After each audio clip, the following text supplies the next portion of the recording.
blessed Sunday po sa ating lahat. Ayan. Excited na naman po kami na makasama kayong lahat sa pagpupuri at pagsamba sa ating Diyos na buhay. At ngayon ay Communion Day. Patuloy po natin iwagayway ang bandera ng ating Panginoong Yesus. Mula noon hanggang ngayon bukas at magpakailanman, He is ever victorious. And in any season of our lives, in any situations na ating kinakaharap, God is victorious and will always be victorious. So, buksan po natin ang ating mga Biblia sa Psalm 145 and we'll be reading from verses 9 to 21. Psalm 145 verses 9 to 21. Sige po, sabay-sabay po nating basahin. The Lord is good to everyone. He shows His mercy to everything He made. Lord, all you have made will give thanks to you. Your faithful people will praise you. They will tell how great your kingdom is and how powerful you are. So others will learn about the mighty things you do, about the glory of your kingdom. How marvelous it is. Your kingdom will never end, and you will rule forever. The Lord can be trusted in all He says. He is loyal in all that He does. The Lord lifts up those who have fallen and helps those who are in trouble. All living things look to you for their food, and you give them their food at the right time. You open your hands and give every living thing all that it needs. Everything the Lord does is good. Everything He does shows how loyal He is.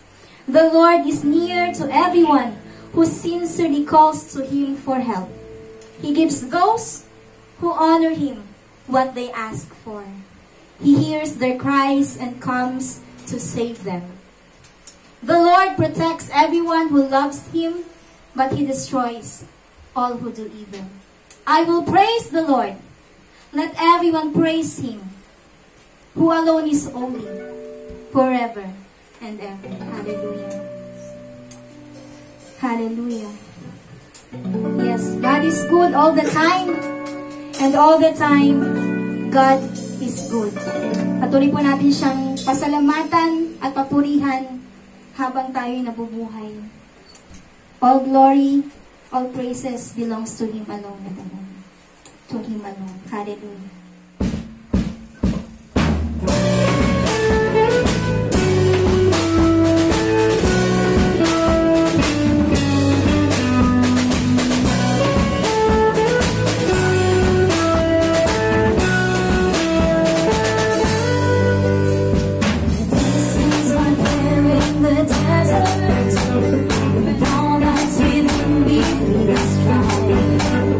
This is my prayer in my heart.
as always, hallelujah, kaya naman nakakaranas tayo patuloy ng kapayapaan sa ating mga buhay, sa ating mga puso, sa ating mga isip. And so we will say, this is well with my soul. Each and every one of us can sing, it is well with my soul, kasi naranasan po natin at patuloy na naranasan yung kapayapaan na yun, na hatid ng katugumpayan ng ating Diyos, walang iba kundi ang Panginoong Jesucristo.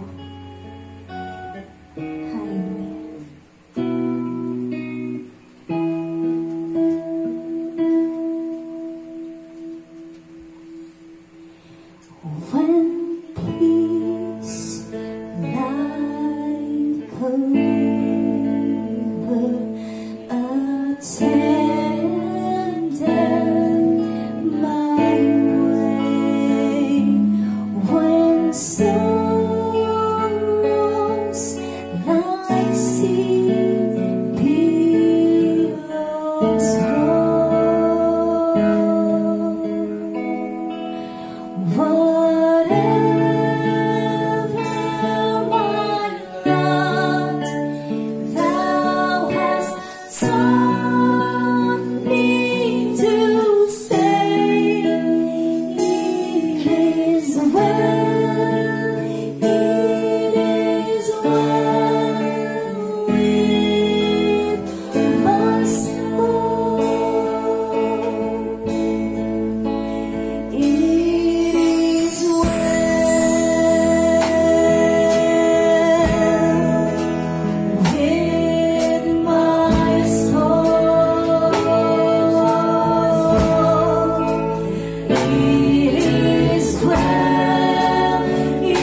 strength when all my strength is ended. You are my hope when all my hope is gone. You are my joy when my world's filled with sorrow. You're the peace in my tomorrow. For I know that you'll be there. You are my song when my melody is ended. Light the storm when I can find my way. You are the one who gives my life a reason, someone to believe in. You help me carry on. Jesus, what a Savior you are. Savior you are. Jesus, what a Savior you are.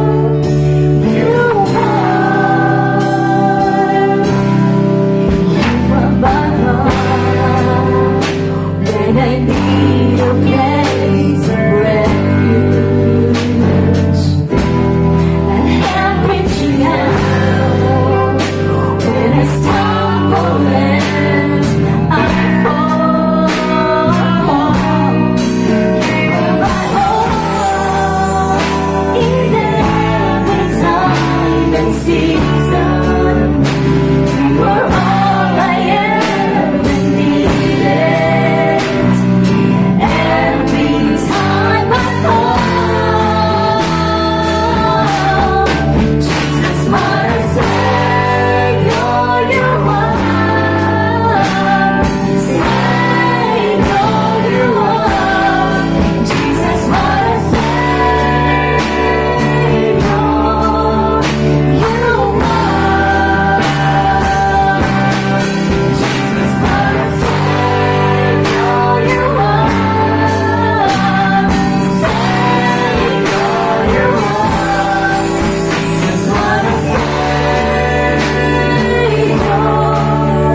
you are. When I cry, you answer my plea.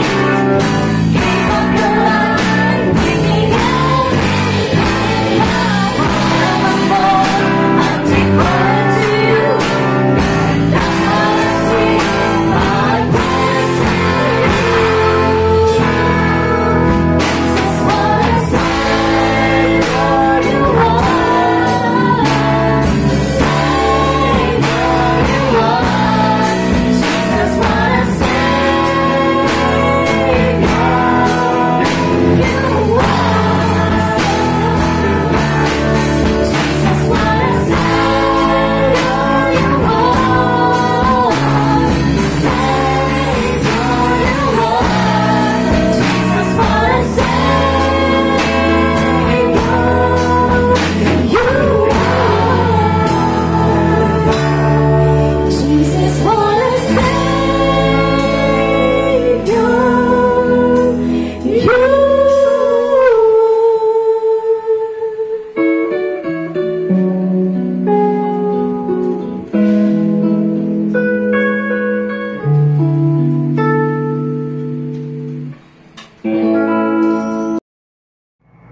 Isang mapagpalang umaga sa bawat isa sa atin at isang linggo na lang po ang nagdaan at patuloy nating naranasan ang kabutihan ang kadakilaan at katapatan ng ating Diyos. Marapat lamang na patuloy natin siyang pupurihin, sambahin sa espiritu at katotohanan, bibigyan ng kaluwalhatian ang kanyang dakilang pangalan.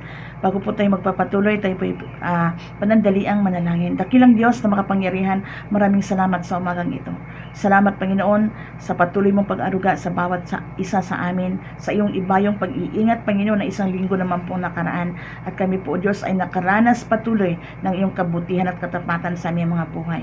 Sa aming pag-aaral ngayon, sa aming papakinig ng iyong mga salita, dalangin namin ang patnubay at gabay ng iyong Santong Espiritu, na ito'y malinaw naming mapapakinggan na may kapangyarihan at maging, Panginoong, ito'y kabahagi ng aming pamumuhay sa araw-araw. Salamat, O Diyos, na sa bawat salita mo naming mapapakinggan, ito'y patuloy na magpapatibay at magpapatatag ng aming pananampalataya. Purihin ka, O Diyos, sambahin ka. Ito pong aming dalangin sa pangalan po ni Jesus. Amen. Lahat po tayo po, mula nung March, na buwan ng March, lahat po tayo ay biglang nagkaroon ng panibagong sistema ba ang tawag nito, na bigla tayong mula doon sa napaka-busy na buhay, all of a sudden, bigla tayong namamalagi sa ating mga tahanan. At marami pong doon, talagang matinding adjustment po yun. Marami pong iba na nakaranas talaga ng matinding adjustment. Lalo na po yung mga mahilig talaga na lumakad, umalis ng bahay at may mga trabaho sa labas. Then all of a sudden, stay home. Stay at home tayo. Biglang nagbago yung ikot ng mundo. Yung dating napaka-busy na kalye, yung dating napaka-busy na mga malls, biglang nawala ng tao.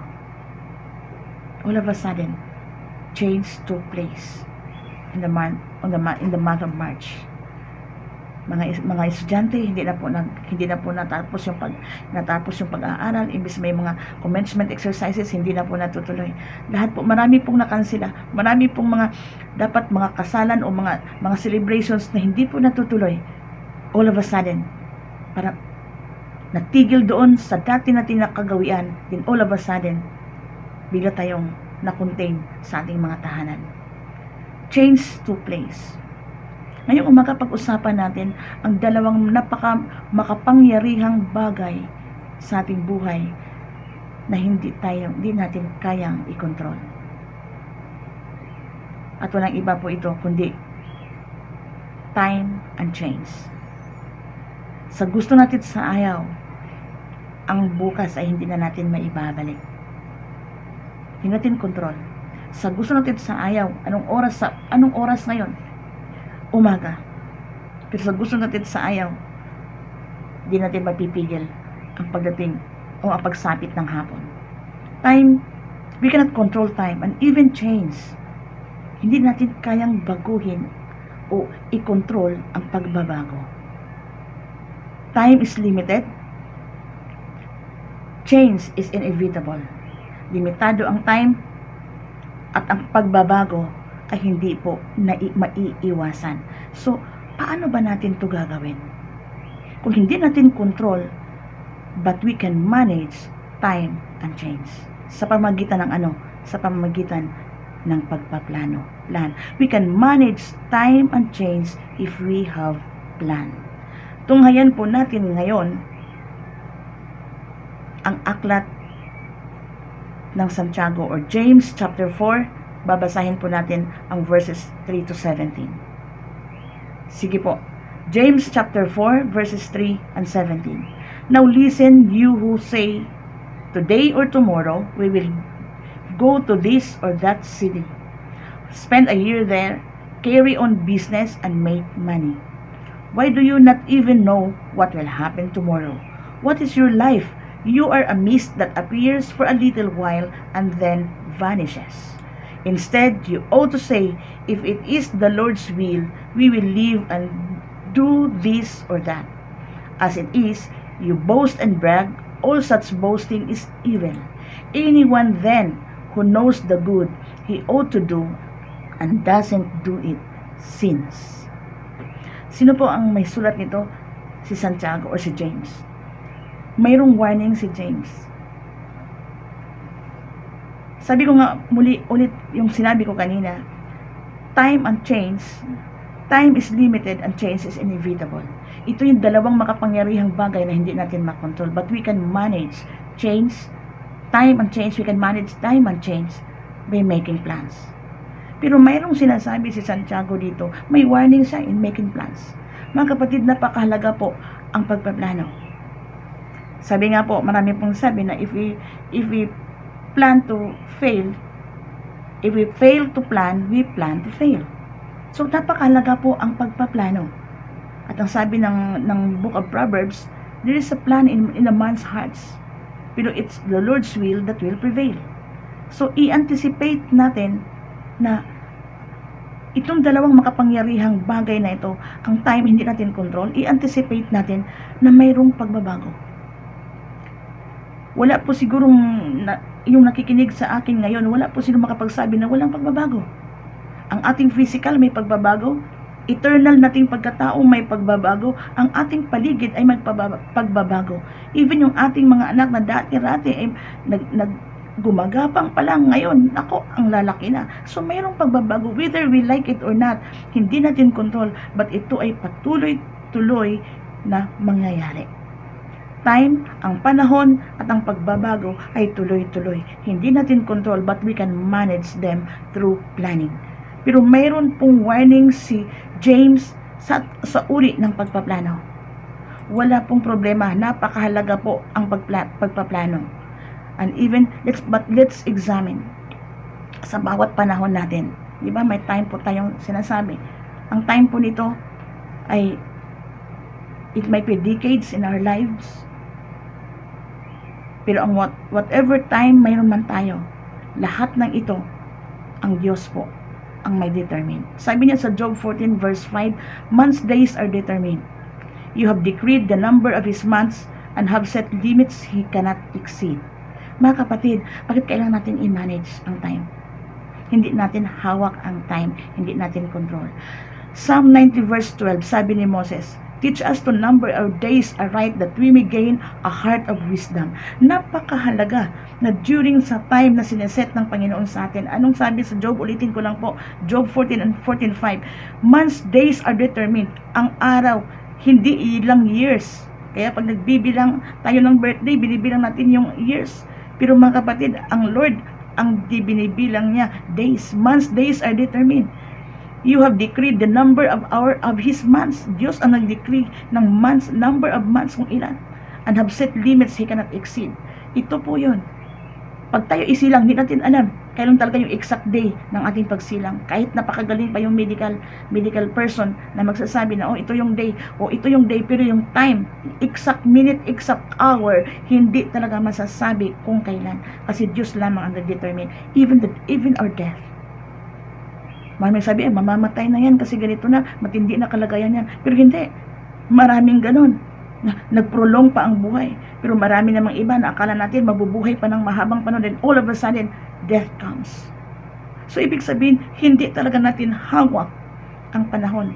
Ang days, ang months, ang years sa ating buhay. Hindi natin control.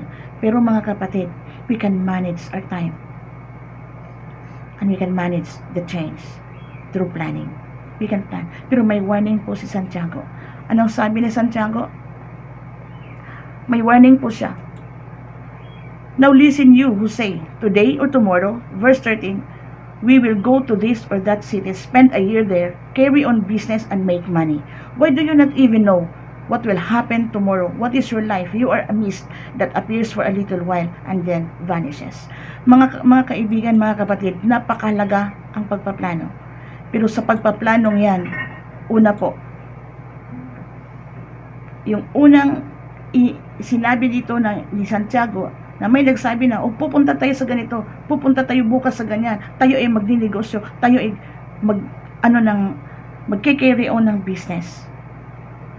Pero ang mahalaga dito, ang warning niya, yung danger po ng self-centered plans. Nagplano ka na para lamang sa sarili mo, ikaw lamang ang nagpaplano sa lahat ng iyong gagawin. Sabi niyo sa akin, bakit pastora? May iba pa bang magpaplano? Yes.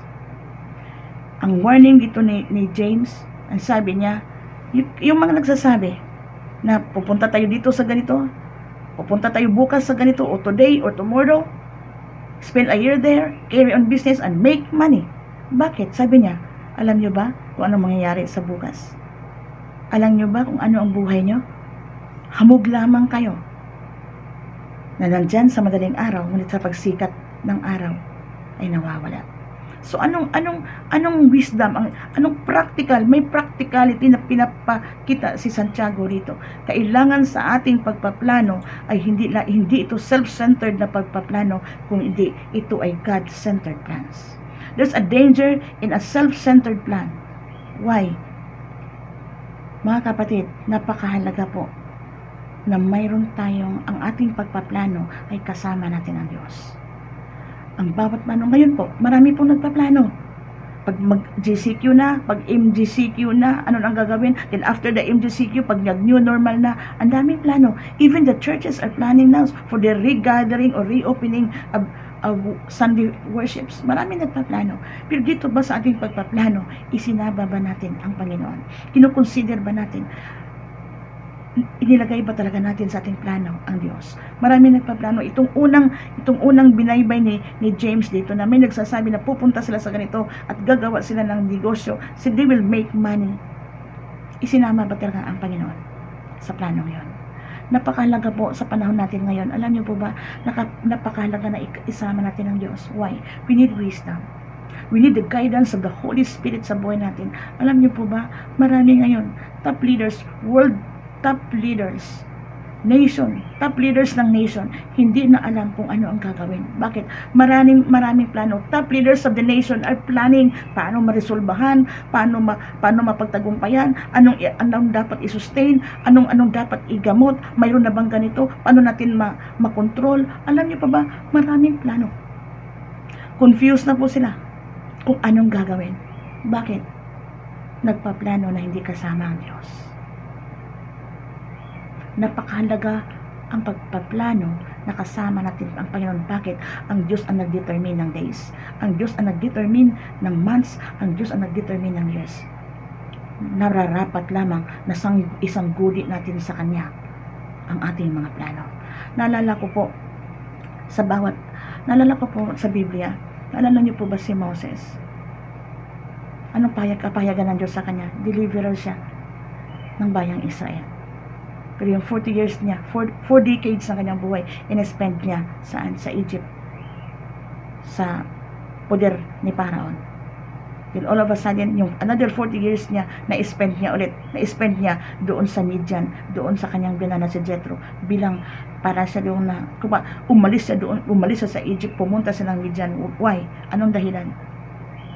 Yung kanyang kapwa, Israelita, na nag-aaway, siya po ay nagme-mediate. Napagkamalan po siya ng alin. Kung ano yung ginawa daw niya doon sa Egyptian, ay gagawin din nila sa kanya. Sa takot ni Moses, na may nakakaalam na patay na yung Egyptian, tumakas po si Moses sa Midian. And 40 years, 4 decades ng kanyang buhay, in-spend niya doon sa Midian. Then another, bumalik siya sa Egypt. Another 40 years. At itong 40 years na to, ito na yung kasama niya. Ito na yung deliverance na kasama niya ang bansang Israel. Ang kanyang kapwa Israelita. Mga kapatid, napakalaga na sa bawat season ng ating buhay, mayroong changes, mayroong set na season. Ang mahalaga, ano ba ang ginawa natin sa season na yun? Mayroon ba tayong pagpaplano?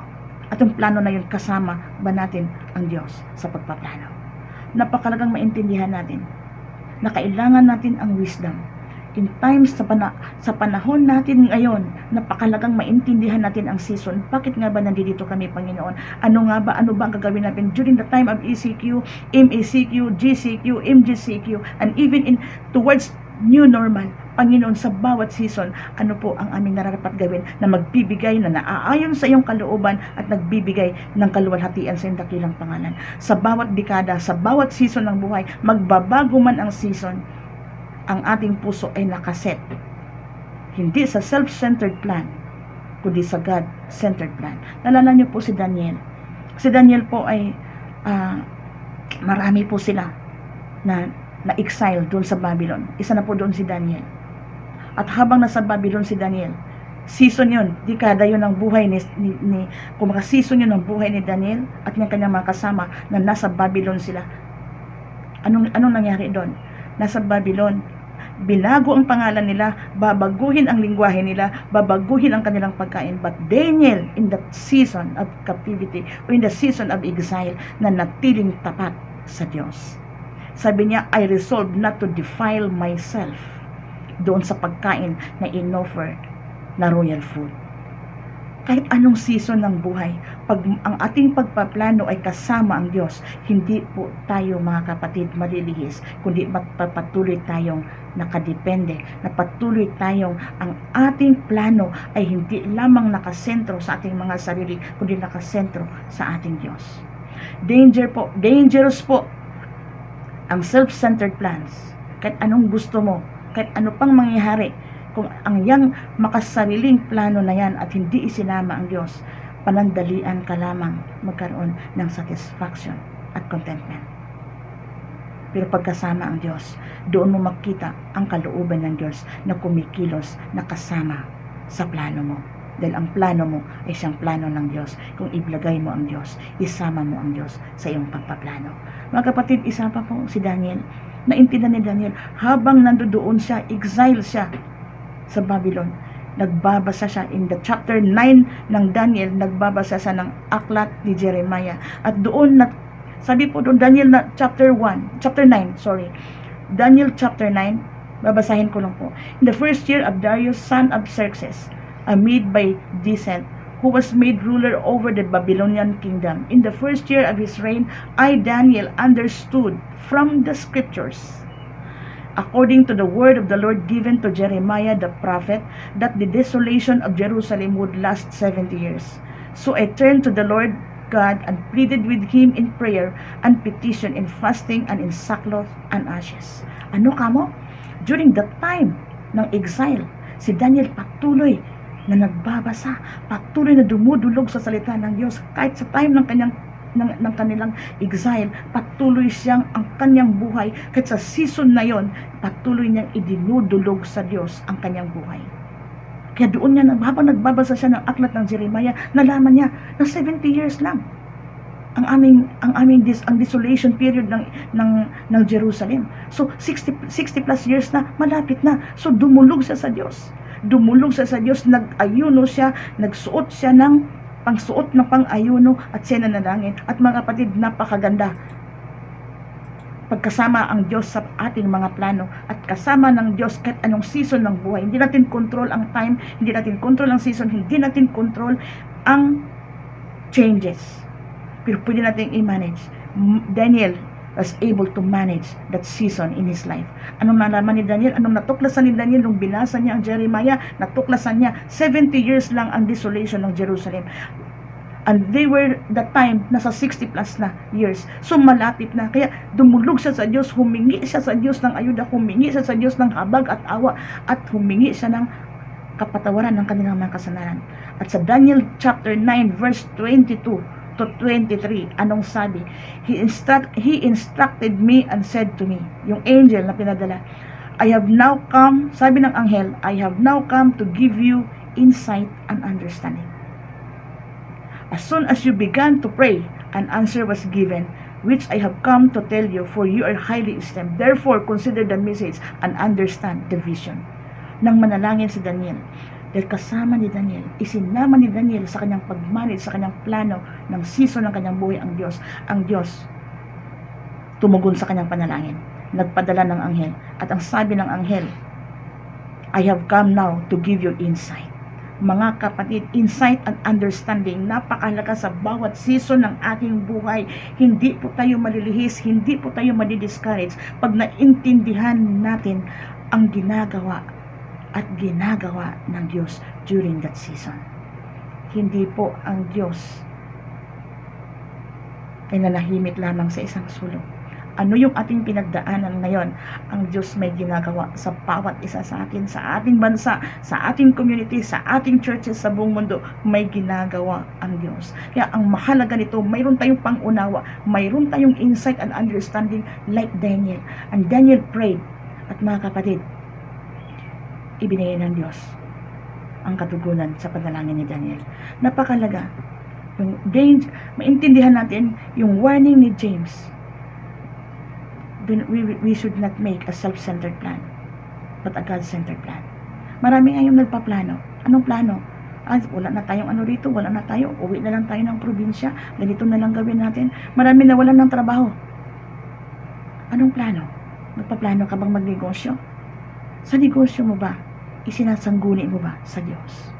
Ano bang papasukin mo? Papasok ka ng panibagong trabaho? Sinasangguni mo ba sa Diyos? Panginoon, ito bang trabaho aking gagawin? Ito bang trabaho aking papasukin? Ito pa, Panginoon, ay magbibigay na ayon sa iyong kalooban at magbibigay sa iyo ng kaluwalhatian. Take time. Take time. Recognize God. Recognize God and put God into whatever plan you have. And not refrain from making a self-centered plan. Napakahalaga po, mga kapatid, na maintindihan natin, napakahalaga po na kasama natin ang Diyos sa ating pagpaplano. Napakahalaga.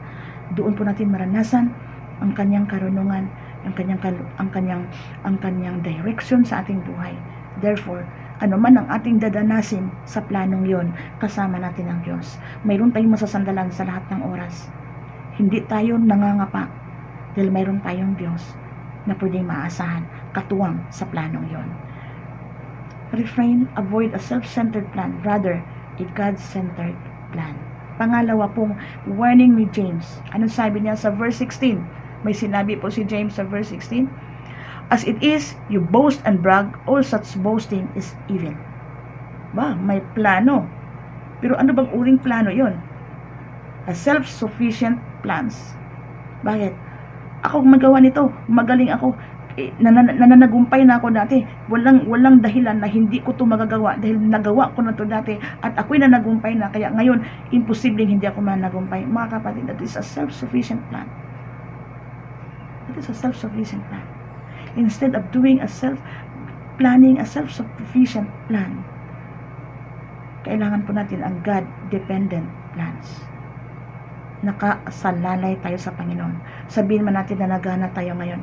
Nalala niyo po yung rich fool na sabi niya na wala na akong mapaglagyan ng aking mga kayamanan. Kailangan ko nang gibain itong kamalig na mayroon ako at maggawa ako, mag-build ako ulit, magtayo ako ulit ng malaking kamalig upang sa gayon ay paglalagyan ko. Yun yung plano niya. Wala na siyang mapaglagyan ng kanyang kayamanan. Kaya kailangan hindi na magkakasya sa kanyang kamalig, gigibain niya ang kanyang storehouse at papalitan niyang magtayo siya ng napakalaki at doon niya iimbak ang kanyang kayamanan. Anong sagot ng Panginoon doon? You fool. Hindi mo alam na this very night your life will be demanded from you. Yung self-sufficiency, self-sufficient plans na hindi naman na kailangan ang Diyos dahil you have more than enough. May plano tayo. Instead of planning a self-centered plans, it must be a God-centered plans. Self-sufficient plans, iwasan po natin ang self-sufficiency na kaya natin gawin lahat. Mga kapatid, the truth is, we need God. Lahat ng ating resources galing sa Panginoon. Nilikha ng Diyos ang langit at lupa, ang lahat ay naroroon sa Diyos. Anong pag-aari natin? Kaya sabi niya, evil, sabi ni James, evil yun. You boast and brag as it is, you boast and brag, and such boasting is evil.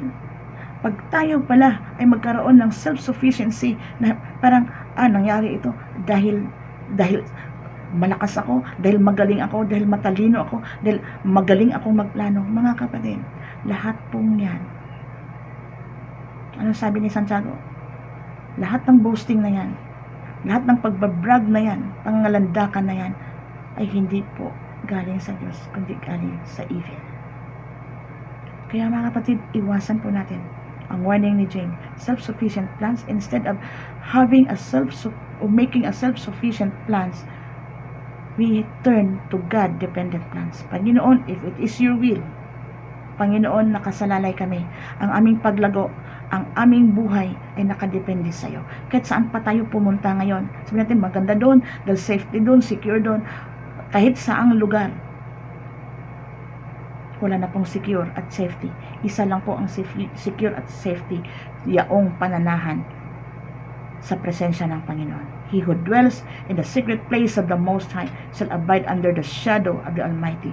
Ang protection natin, hindi na ang security natin, hindi natin makukuha sa dami ng laman ng ating bank accounts, sa dami ng ating ari-arian, sa dami ng ating kaibigan. In fact, marami ngayong punong-puno ang bank accounts. Wala nang mapaglagyan ng pera eh. Kaya marami ngayon sa dami ng pera, wala nang satisfaction. Anong ginagawa? Upang ma-entertain, maraming nalulong sa droga, sa dami ng pera. Mga kapatid, yung satisfaction ay hindi natin makukuha sa mga bagay na dulot ng mundong ito. Yung sufficiency natin ay hindi sa mga material na bagay at kung pa mga bagay na nakapaligid sa atin. Kailangan po natin ang Diyos. Kahit sabihin mong lahat mayroon ka na, material na bagay, how about the celebrities? Fame, mayroon sila. Pera, mayroon sila. Pero hindi nila kayang kontrolin na maging patuloy na maging intact ang marriage. Marami ngayong nagpaplano. Anong plano? Pinagplanuhan ng todo ng alin? Ang pagbabakasyon, after this, saan tayo ganyan. Pero mga kapatid, dapat po sa bawat hakbangin, sa bawat plano, kasama po natin ang Diyos at nakadepende sa Diyos ang ating mga plano. Hayaan natin ang Panginoon na magkaroon ng kontrol sa ating plano. Sa ating manage lamang natin ang time and change. Kung ang Diyos ay ang ating sinasandalan sa bawat plano natin. Pangatlo po, self-satisfied plans. Anong sabi niya sa 17? Ang sabi ni Santiago sa verse 17, anyone then who knows the good he ought to do and doesn't do it sins. Wow. Kung sino daw yung nakakaalam na dapat niyang gawin ang bagay na yun at hindi niya ginawa, siya ay nagkakasala. Adultery is sin. Stealing is sin. Ano pa bang iba? Anong kasalanan? Iyon ay nagawa natin. Diba? Pag nagnakaw ka, it's a sin of commission. Ginawa mo eh. Pero how about the sins na tinatawag nating sins of omission? Ano yung omission? Yung dapat mong gawin, pero hindi mo ginawa. Ang sabi ni Santiago, anyone, 17, basahin ko po ulit.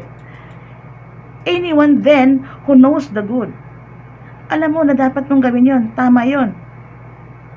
And anyone then who knows the good he ought to do, na dapat niya gawin pero hindi niya ginawa, siya nagkasala. Mga kapatid, malinaw po ito.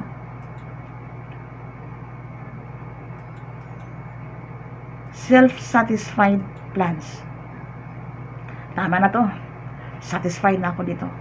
Instead of making a self-satisfied plans, gawin natin God's satisfaction plans. Satisfied ka na dyan sa pinanggagawa mo, pero marami ka palang hindi nagawa. Sa tingin mo, satisfied ka na, yun pong complacency. May dapat kang gawin, may pinapagawa ang Diyos. Huwag po kayong ma-offend. Pero ilan pong magulang ngayon na, oo, pinapakain natin, pinapaaral natin ang ating mga anak. Pero sila ba ay nagabayan natin na pangunahan natin sa salita ng Diyos? Hindi, may church naman. Mga kapatid, mga magulang, huwag po nating iasa ang awareness, ang pagtitibay ng ating mga anak sa salita ng Diyos. Why? During this time, hindi na po allowed ang mga bata. Kung ipapatupad na po, kung ito, pinapatupad na po ngayon, sa ngayon, 21 years old pa baba, hindi na po pwedeng pumunta sa mga simbahan. Kasama po doon ang mga bata, itong mga binatid youth, children and youth.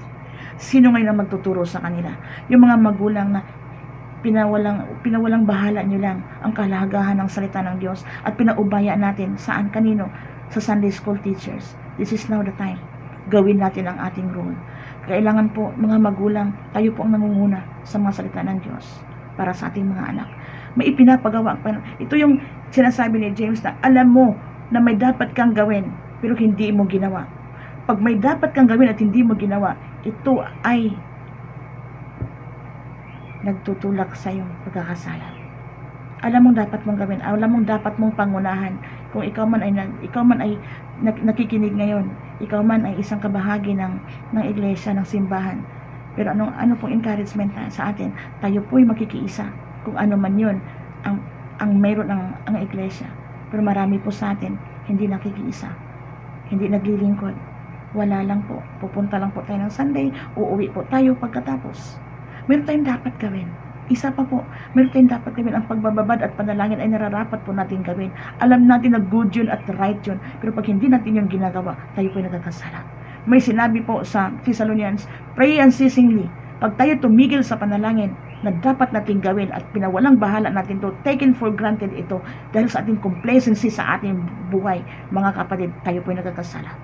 Self-satisfied plans. Akala natin okay lang tayo. Akala natin satisfied na tayo. Pero ang tanong ko ngayon, satisfied ba talaga ang Diyos sa ating mga ginagawa? Yes, naglilingkod tayo. Yes, sa ngayon wala pa tayong congregational na pagsama-sama o fellowship. Nandun tayo sa ating mga bahay. Ang tanong ko ngayon, satisfied ba ang Diyos sa ginagawa natin ngayon sa ating mga tahanan? Are we continually looking and seeking for God? Are we continually seeking the will of God na pangyayari sa ating buhay?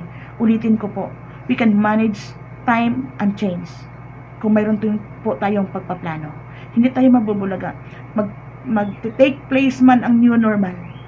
Mga kapatid, tandaan natin, sa bawat dekada kung mayroon mang pagbabago, sa bawat season mayroon mang pagbabago, hindi po tayo malilihis, hindi po tayo maliligaw pag ang ating ginagawa ay mayroon tayong pagpaplano. At sa pagpaplano na yan, kasama natin ang Panginoon. That is not a self-centered plan, but a God-centered plan. Instead of self-sufficient plans, it is a God-dependent plans. Instead of self-satisfied plans, it is a God-satisfaction plans. Mga kapatid, iwasan natin ang danger ng makasariling pagpaplano, self-sufficient plans, and self-satisfied plans. Instead, let our plans centered to God. Let our plans dependent on God. And let our plans give satisfaction to our Lord and Savior. Napakahalaga po, magkaroon lamang tayo, mga kapatid, ng pagmamanage ng time and season. Time and change. Magbago man, mag-new normal man, makaka-adjust at makaka-adjust tayo. Bakit? Kasama natin ang Panginoon sa bawat season. Hindi natin to control, hindi natin hold. But the one who holds the time, the one who determines the time, is with us. Ano man ang season ng buhay, manatili tayong tapat sa ating Diyos. Ano mang season ng ating buhay, hindi tayo mawawala ng pag-asa dahil ang ating plano ay nakasandal sa ating Diyos.